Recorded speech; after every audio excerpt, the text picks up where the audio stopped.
it's a quite sensitive topic, so I want to talk about. No, that's fine, Jack. You don't have to talk about anything. No, I want to talk about. Do you want to? Okay.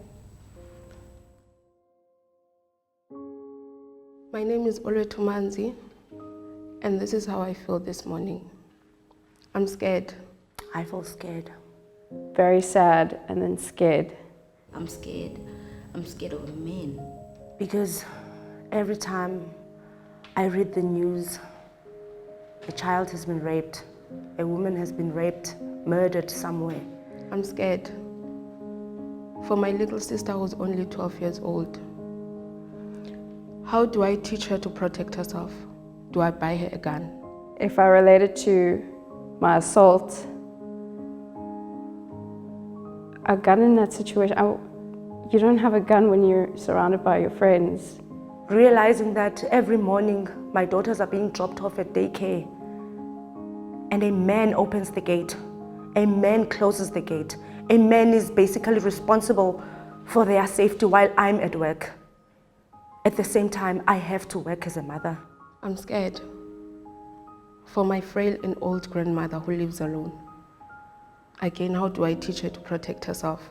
It's just, I thought I knew the signs. I thought I knew how to stand up for myself. I found myself at a position one day whereby my cousin brother from my mother's side had asked me to speak to my cousin sister from my father's side to not press charges against him.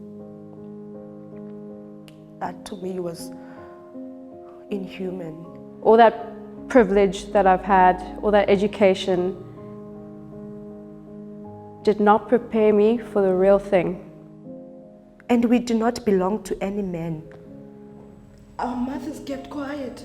We shouldn't have to. We shouldn't have to keep quiet. We shouldn't have to be scared. We shouldn't have to be scared. We shouldn't have to put brave faces all the time. And we should be seen, Yeah. We are valid. Just because we are women does not make us weak. We are valid. And we are not weak. By crying, we are not weak. It is enough, and we will not be quiet anymore. Yes.